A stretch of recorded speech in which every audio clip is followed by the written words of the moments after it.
That's when Jonas and Meko go in, target somebody together, and take you down. First kill again onto Taimu. I mean, you from blink and Pine. you miss it, right? And Taimu doesn't have his infrasight yet. Oh, go! Taimu! His crosshairs move so fast.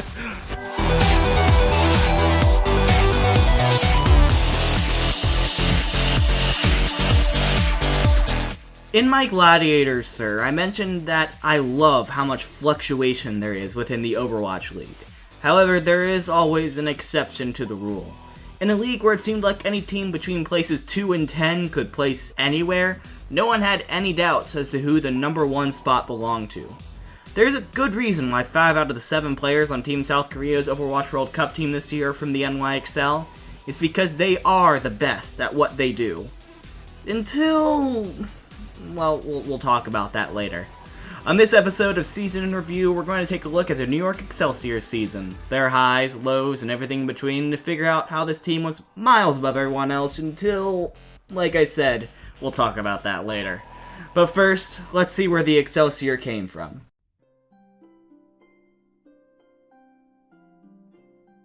So, the New York Excelsior are the first in the league I've reviewed that are owned by literally one person.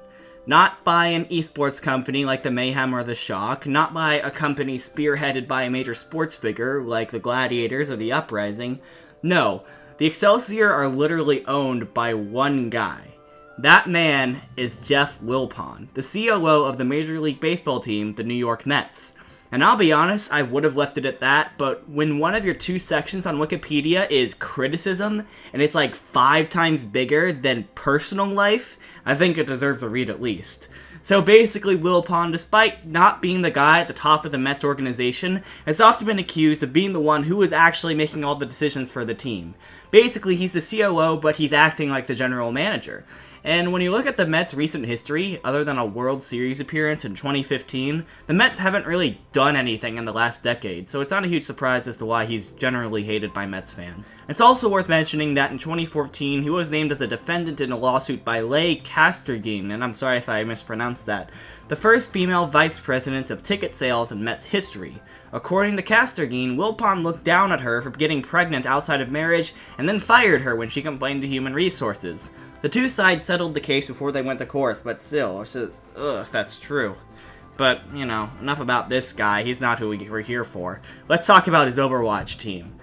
The NYXL's roster is made almost entirely of LW Blue, which is an interesting roster choice. Going into Apex Season 4, LW Blue's roster consisted of tanks Janice, Mono, and Meko, DPS Flower, Pine, and Sabiolbi, and support Jonak.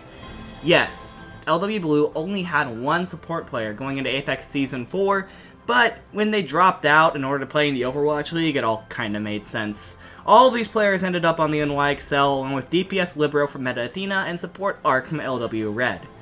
Now, this team was a long-time contender in Apex, but they were never quite able to crack into the Elite, except Season 2. In Apex Season 1, they were knocked out of the second round of groups. In Season 2, they got out of groups but lost in a semifinal match to Runaway. They ended up winning a 3rd place match in their most successful season. Finally, Season 3 saw them exit in the second group stage once again. It's really just like a good but not great kind of thing with this team, as far as how they've placed in Apex. It's because of this that the NYXL were considered the weakest of all 3 all-Korean teams going into the Overwatch League.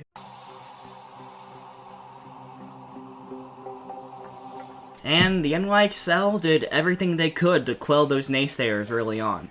Other than a 3-2 loss to the Fusion, the NYXL were perfect through Stage 1, finishing with a 9-1 record and sending a message. Or at least they would have if they didn't get reverse swept by the Spitfire in the stage finals. Oh well, let's just talk about the team though. After making so many Stage 1 sections where I talk about how the support line struggles for Overwatch League teams, I'm proud to say that the NYXL's, their support line were standouts. Arc's Mercy was incredible. He always did a great job at staying alive, making one of the best Mercies in that regard. And Jonak, a complete unknown before the Overwatch League, as remember, they pulled out of Apex Season 4, became an instant superstar because of his Frag Yada playstyle. The guy was putting out damage numbers that often exceeded the opponent's DPS, he was so good.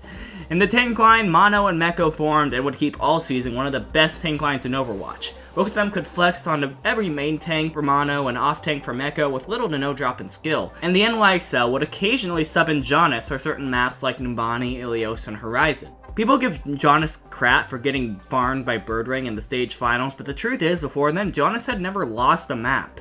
Mondo and Mecha were the duo most of the time though, but Jonas still is a pretty good replacement. A really good replacement. And their DPS. Whoa. Sabiolbi is an incredible tracer with one of the best clutch factors in the Overwatch League. He always seems to pop off when the team needs it most. Libero has an insanely deep hero pool, taking pretty much every projectile hero in the game, and Pine... what could I say about Pine? Because he's going to have to try to deal with Pine. You can do it. Well, not that time he can't, as he gets disconnected from his Mercy. Finds himself in Pine's crosshairs right there. And they continue to get... he's so aggro on this McCree. He rolls in, somersaults in. That's another 3-kill life for Pine. Okay, so in the span of 25 seconds, he gets the dead-eye! I can't even finish my sentence before he kills someone else. They call him the big boss for a reason, that's what I can say. The NYXL were flying high in Stage 1 despite a stage finals loss, and had tons of momentum moving forward.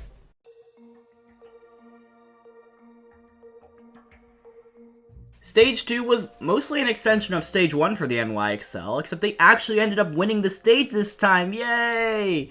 There was one major difference in this stage though. Pine, or the lack thereof.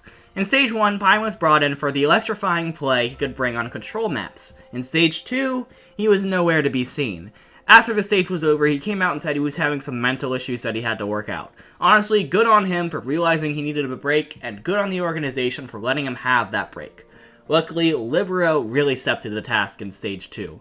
The Stage 2 Finals MVP was simply incredible with his play on Genji, Hanzo, Junkrat, Widowmaker, Pharah, Tracer. My point is that this guy's hero pool is huge. Stage 2 was also huge for the NYXL's prospects because it proved that they were able to find enormous success even when one of their star players had to take an extended absence. How? Because they were all star players.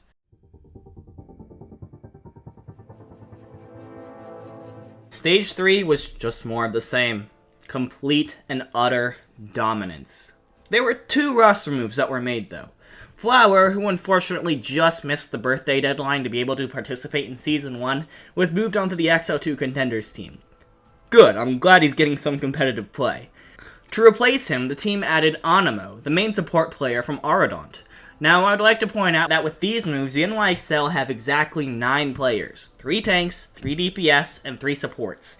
They're the only team in the Overwatch League to do this, and it makes me wonder if this flexible yet compact team setup is what led them to their success. Animo, after a few maps, really was comparable to Arc as far as Mercy play goes. Literally every player on this team was amazing. Pine was back, and the NYXL rode this superior talent to a second straight stage title, making them the only team to win more than one stage and the only team to win 2 stages in a row.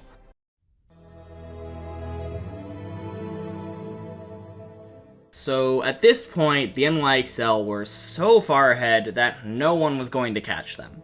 They had already locked up a playoff spot at this point, and the decision made by the entire team and was confirmed by the players is, why should they try super hard?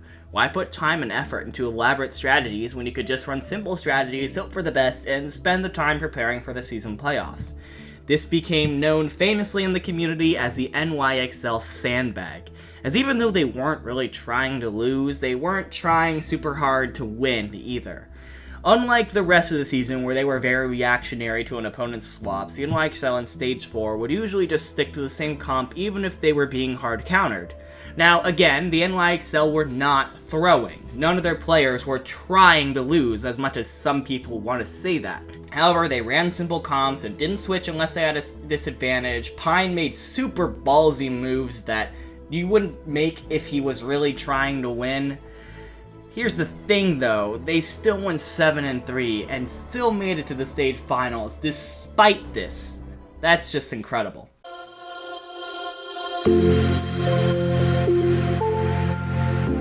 The NYXL were the #1 seed and the heavy favorites going into the playoffs, and honestly it wasn't even close.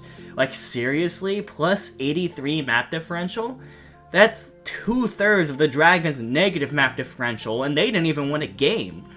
In the semifinals, having a bye week due to their Atlantic Division victory, they matched up against the Fusion, who had just won a hard-fought battle against the Uprising and hadn't defeated the Excelsior since Stage 1, including a loss in the Stage 2 stage finals.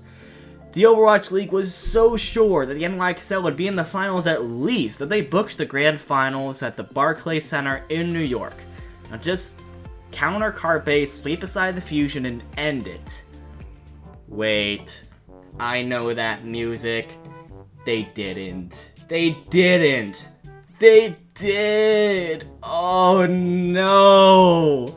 After 6 months of being at the top of the league, the NYXL lost to the Fusion when it mattered the most. After being able to transition from meta to meta in the regular season so flawlessly, they struggled to adapt to the double sniper tank heavy meta of the playoffs and just got swept by the Fusion in Series 1, the only time that they would ever happen to them all season. They seem to be starting to get the hang of it in Series 2, taking the Fusion to a map 5, but in the end it was just too little too late. It makes one wonder that if the NYXL had a chance to play in some sort of quarterfinal as well, that they would have gotten the hang of it and started rolling, but as is, the NYXL just couldn't hold up. And now they have to carry that playoff choker label with them for at least another year. Yikes.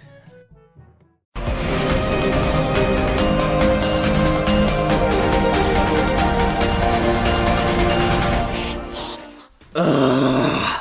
The NYXL are the most frustrating team to me, and a reminder to the fan base that nothing is guaranteed in the Overwatch League. You can be the best team in the world for 6 months straight, but if you don't show up on the most important week, well, that's it for you, as sports goes.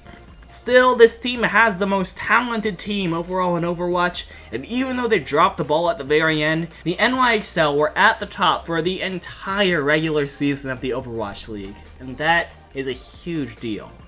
That's why my final ranking for the NYXL in Season 1 of the Overwatch League is an A. Thanks for watching, guys. Don't get tilted. Peace nut.